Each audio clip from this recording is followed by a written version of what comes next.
Good morning, students. Welcome to English class. Today we are going to start the fifth chapter from your English textbook, Roots and Wings, and the chapter is entitled The Letter A. This chapter deals with it's an example which shows how some people who are physically disabled are blessed with some extraordinary skills. Okay, वो लोग जो कि handicapped होते हैं उनमें किस तरीके से extraordinary skills होती है, कोई ना कोई special qualities होती है जो कि हम normal लोगों में नहीं होती है. इसी तरीके का एक example क्रिस्टीन का यहाँ पर दिया गया है. उनकी लाइफ की स्टोरी यहाँ पर दी गई है. ओके, कि किस तरीके से वो हैंडीकैप थे. हैंडीकैप इसमें हम पढ़ेंगे about Christine and everything about his life, कि वो हैंडीकैप थे तो हैंडीकैप कैसे हुए, क्या वो बाय बर्थ थे या बर्थ होने के कुछ साल के बाद वो हैंडीकैप हुए. ठीक है, और किस तरीके से हैंडीकैप होने के बाद वो अपनी लाइफ में सर्वाइव करे और एट द एंड उन्होंने क्या क्या अचीव किया, वो सब कुछ अबाउट क्रिस्टीन हम इस चैप्टर में पढ़ेंगे. ओके, सो क्रिस्टीन के बारे में पढ़ने के पहले यहाँ पर आपको कुछ एग्जाम्पल्स दिए गए हैं जो कि ऐसे ही पर्सन्स के बारे में बताए गए हैं. उन लोगों के बारे में यहाँ पर बताया गया है जो कि फिजिकली डिसेबल्ड होने के बावजूद इतने ज्यादा उन लोग में सेल्फ कॉन्फिडेंस था, अचीव करने की, अपना गोल अचीव करने की एक जो उनमें इच्छा थी, वो इच्छा, अपने विश, अपने डिजायर को फुलफिल करने के लिए उन लोगों ने कितने ज्यादा एफर्ट्स, कितनी ज्यादा मेहनत किए और हैंडीकैप होने के बावजूद भी नेम और फेम उन लोगों ने हासिल किया है. तो ऐसे कुछ एग्जांपल्स यहाँ पर आपको दिए गए हैं, वो हम पढ़ेंगे.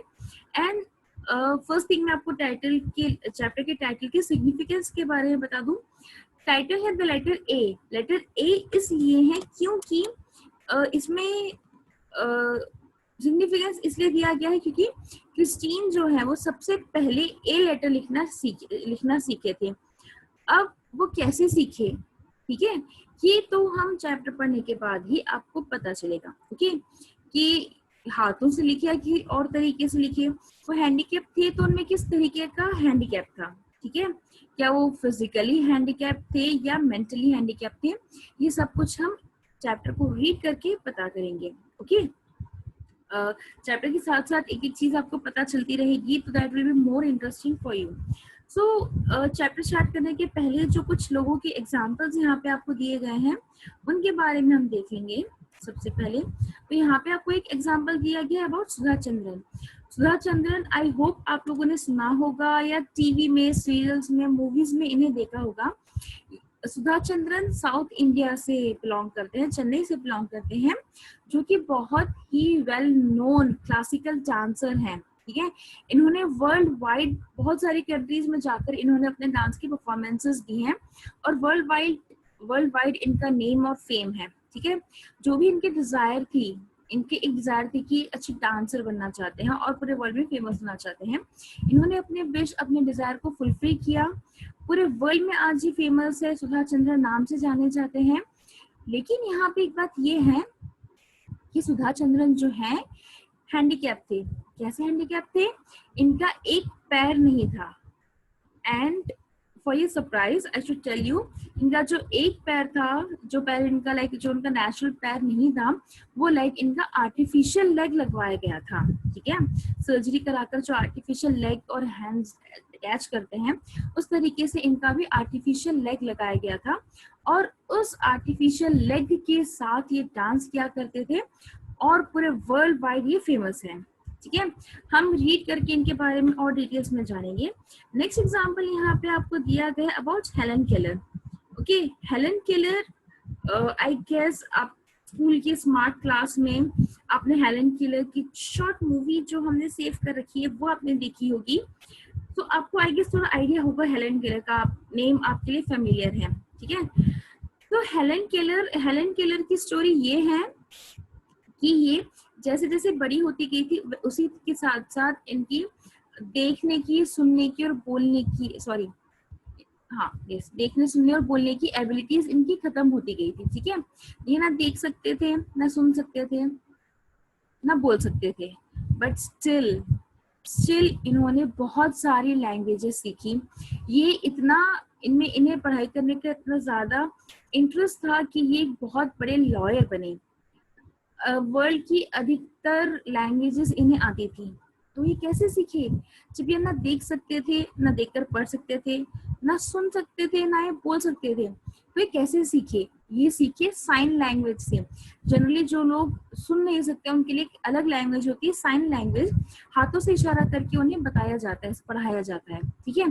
तो उस तरीके से इनके जो टीचर थी एनी फ्रैंक, वो एनी सिल्वियन, वो बहुत बड़ा सपोर्ट रहे हैं हेलन केलर के, और जो भी इन्होंने अचीव किया है वो सिर्फ अपने टीचर की वजह से ही किया है।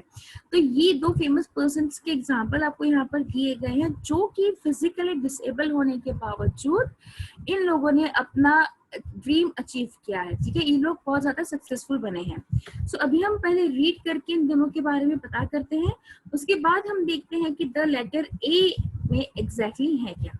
Okay, so now we'll first just read and find about Sudha Chandran. Okay, it is a great achievement for an individual to perform an extraordinary act, but it is amazing that sometimes persons who are specially abled overcome their physical or mental limitations and do remarkable things. Just read about these special people.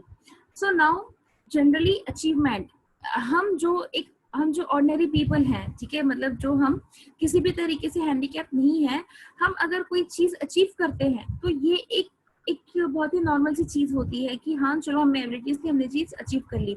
लेकिन जो extra ordinary people होते हैं, जो extra ordinary act कोई करता है, वो लोग जब कोई चीज अचीव करते हैं तो वो जेन्युइनली रिमार्केबल होती है, ठीक है।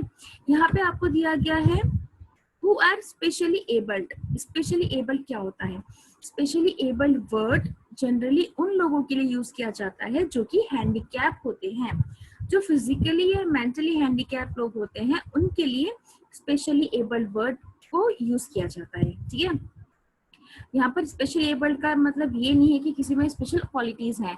स्पेशली एबल्ड का मतलब जो फिजिकली या मेंटली अनस्टेबल हैं या हैंडीकैप हैं, उन लोगों के लिए स्पेशली एबल्ड वर्ड यूज किया जाता है, ठीक है। सो ऐसे लोग जो कि स्पेशली एबल्ड होते हैं, वो अपने लिमिटेशन से बाहर निकल के जब कोई चीज अचीव करते हैं तो वो जेन्युइनली बहुत ज्यादा रिमार्केबल होती है। Okay, now will read about Sudha Chandran. Sudha Chandran is a famous dancer from Chennai. On one of her trips from Mumbai to Chennai, she met with a terrible accident. It resulted in the amputation of her right leg. She was given an artificial leg, but despite this, she continues her career and earns fame. Sudha Chandran has performed all over the world and has won many awards.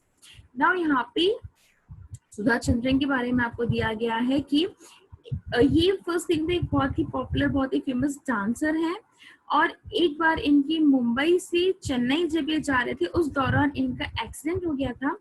उस accident की वजह से उनका एक पैर पूरी तरीके से डैमेज हो चुका था और उन्हें एक आर्टिफिशियल लेग लगाया गया था, ठीक है।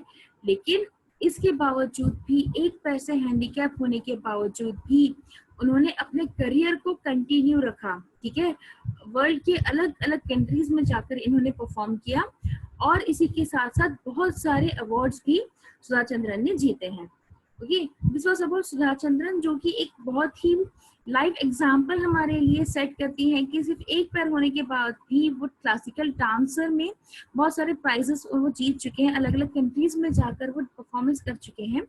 यहाँ पे दिखाता है उनका कॉन्फिडेंस लेवल कि कितना ज्यादा कॉन्फिडेंस है, और जो डिजायर होता है लाइफ में, हमारी जीने की जो इच्छा होती है, वो कितनी ज्यादा जरूरी होती है लोगों के लिए।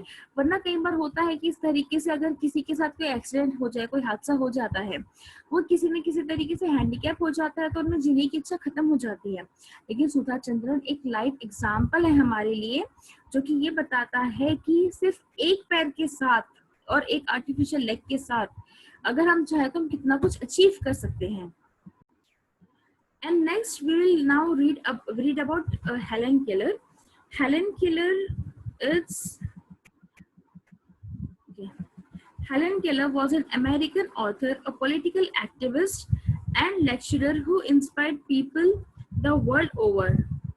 She was the first specially abled person to earn a Bachelor of Arts degree. Helen's teacher, Annie Sylvian, taught her to communicate by spelling words on her hand because she was blind and deaf. She went on to become a prolific author. Helen Keller also campaigned for many social causes like workers' rights, socialism, women's suffrage, etc. In 1920, she helped found the American Civil Liberties Union. Now यहाँ पे next example आपको Helen Keller का दिया गया है. Helen Keller America को belong करते थे. अमेरिकन ऑथर है, दैट इज वो ऑथर थे, वो बुक्स लिखा करते थे. पॉलिटिकल एक्टिविस्ट थे, लेक्चरर थे जिन्होंने वर्ल्ड वाइड अपने लेक्चर्स दे के लोगों को इंस्पायर किया है. और हेलन केलर एक फर्स्ट पर्सन रहे हैं जिन्होंने बैचलर डिग्रीज अचीव की थी. ठीक है, एजुकेशन इतनी ज्यादा उन्होंने कर ली कि उस टाइम पे, ठीक है, ये बात है नियरली 1920s के अराउंड की बात है. वो पहले पर्सन रहे हैं जिन्होंने बैचलर डिग्रीज अचीव की थी. उन्होंने बैचलर ऑफ आर्ट्स किया था. और हेलन के जो टीचर थे एनी सिल्वियन, वो हेलन को पढ़ना लिखना सिखाते थे. क्योंकि वो ब्लाइंड और डेफ थे, उनके जो टीचर थे वो हाथ पर कम्युनिकेट करते थे. हाथ पे हाथ रख के अल्फाबेट्स के थ्रू उन्हें पढ़ाते थे, उन्हें समझाते थे. जो भी टीचर उन्हें क्लास में या कॉलेज यूनिवर्सिटी में उन्हें पढ़ाया जा रहा था, वो सब कुछ एनी सिल्वियन उनके हाथ पे करके बताते थे. और टाइम के साथ साथ उनके लिए ब्रेल जैसे जो अदर इक्विपमेंट्स होते हैं इन तरीके की हैंडीकैप चिल्ड्रन के लिए, उनके थ्रू हेलन केलर को पढ़ाया जाता था. इसके अलावा हेलन केलर जो है कैंपेन्स करते थे सोशल कॉज के लिए, जो वर्कर्स लाइफ रही है एंड वुमेन्स की जो राइट के लिए जो पहले मूवमेंट्स हुए हैं. भाई अभी आप लोग को ऑब्वियसली नहीं पता इन सारी चीजों के बारे में इन डिटेल. जैसे आप बड़ी क्लास में जाएंगे, आप हिस्ट्री में इन सभी के बारे में पढ़ेंगे कि वुमेन्स सफ्रेज है, जो वुमेन्स को वोटिंग राइट मिला है, तो वो कैसे मिला है. ठीक है, उसके लिए वुमेन ने क्या क्या किया है, उसका एक इम्पोर्टेंट पार्ट रहे है हेलन केलर. ओके, सो ये सारी चीजें एक्टिविटीज वो करते थे in spite of being blind and deaf. Okay, ये सारी एक्टिविटीज वो क्या करते थे. तो further Helen Keller is a biggest example for us, जो कि स्पेशली एबल होते हुए भी इतना सब कुछ उन्होंने अचीव किया है. Okay, so now moving on to our chapter now. So I hope this both examples are clear to you. Moving on to the chapter now, we'll read here about Christy Brown, जिसके बारे में chapter हमें यहाँ पर दिया गया है. We'll just read and find out about him. Christy Brown was an Irish writer and painter who had cerebral palsy. His left foot was the only part of his body which was not affected by paralysis. Christy Brown could write and type only with the toes of his left foot. Brown's autobiography, My Left Foot, was expanded into a novel that became an international bestseller. Given below is a heart-rending description of author's ordeals and struggle. So now यहाँ पे आपको Christie brown के बारे में दिया गया है. ये एक आयरिश राइटर रह चुके हैं एंड अ पेंटर. ये राइटर भी थे और ये पेंटर भी थे. Who had cerebral palsy. If you can see the meaning is written here. Cerebral palsy क्या होता है? ये एक तरीके की डिजीज है, हम कह सकते हैं. पैरालिसिस हो सकता है या डिसएबिलिटीज हो सकती है, फिजिकल डिसएबिलिटीज, जो कि जिसमें कि हमारा ब्रेन डैमेज हो जाता है आइदर बिफोर द बर्थ और at the time of birth.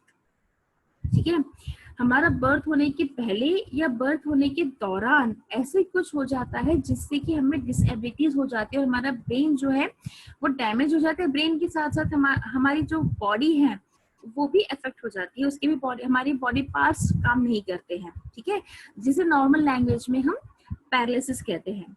So now यहाँ पे क्रिस्टी ब्राउन का जो है उनकी पूरी बॉडी में सिर्फ उनका लेफ्ट फुट, ठीक है, जो लेफ्ट पैर का फुट था, लेफ्ट लेग ही उनका था, पूरा लेग ही नहीं, सिर्फ फुट, उनके पूरी बॉडी में सिर्फ लेफ्ट फुट था जो कि पैरालिसिस से अफेक्टेड नहीं हुआ था। पूरी बॉडी में सिर्फ लेफ्ट फुट था उनका जो कि काम करता था। और क्रिस्टी ब्राउन जो है वो लिखना हो या टाइप करना हो, इवन जैसे हमने देखा कि वो पेंटर है, या पेंटिंग भी करना हो, वो सिर्फ अपने पैरों से किया करते थे। ठीक है, अपने पैरों की उंगलियों में वो पेन पकड़ के लिखा करते थे। ओके, देन फर्दर बड़े होने के बाद क्रिस्टी ब्राउन ने खुद ने इन्होंने अपनी ऑटोबायोग्राफी भी लिखी। ऑटोबायोग्राफी जिसमें हम अपने बारे में, अपनी लाइफ के बारे में सब कुछ बताते हैं। ठीक है, इस ऑटोबायोग्राफी का टाइटल था माय लेफ्ट फुट। ओके, ये जो है इनकी ऑटोबायोग्राफी एक नॉवेल में की फॉर्म में कन्वर्ट कर दी गई थी और पूरे वर्ल्ड वाइड ये नॉवेल बेस्ट सेलर बन गई। बेस्ट सेलर क्या होता है? बेस्ट सेलर मतलब सबसे ज्यादा बिकने वाली नॉवेल्स। ओके, नाउ यहाँ पे जो है ये जो चैप्टर है अबाउट क्रिस्टी ब्राउन, इसमें एक आपके दिल, कहते हैं ना कि दिल को छू लेने वाली बात, इस तरीके से यहाँ पे क्रिस्टी ब्राउन के बारे में आपको दिया गया है। डिस्क्रिप्शन ऑफ ऑथर्स ऑर्डियल्स, ऑर्डियल्स मतलब जो पेनफुल एक्सपीरियंस होता है उनकी पूरी लाइफ में, जो भी उन्होंने उनकी सफरिंग रही है, जो भी दर्द उनका रहा है, जो उनका लाइफ का एक्सपीरियंस रहा है, वो सब यहाँ पर दिया है और क्या क्या उन्होंने स्ट्रगल किया है, ये सब क्रिस्टी ब्राउन के बारे में यहाँ पर आपको दिया गया है। This is students, this is quite interesting chapter and motivational too. I hope आपको पढ़ के चैप्टर अच्छा लगेगा, क्योंकि दिखा रहा है कि किस तरीके से हैंडीकैप, अब सोचो आप पूरी बॉडी में एक भी पार्ट काम नहीं कर रहा है, क्रिस्टी ब्राउन उठकर बैठ भी नहीं पाता है, बट स्टिल जो उसके अंदर का विल पावर था, जो डिटर्मिनेशन थी, उसकी वजह से ये एक फेमस राइटर, एक फेमस पेंटर बने हैं। लेकिन ये उनके लिए आसान नहीं था, उन्होंने बहुत कुछ सफर किया, बहुत कुछ हार्डवर्क किया है। इनके साथ साथ इनकी पूरी फैमिली मेंबर्स ने इनके पीछे हार्डवर्क किया है। तो यही सब कुछ क्रिस्टी ब्राउन की लाइफ की स्टोरी के बारे में हम इस चैप्टर में पढ़ेंगे। Okay, so in the next class we'll start the chapter and we'll read and find out more about Christy Brown. Okay, thank you students.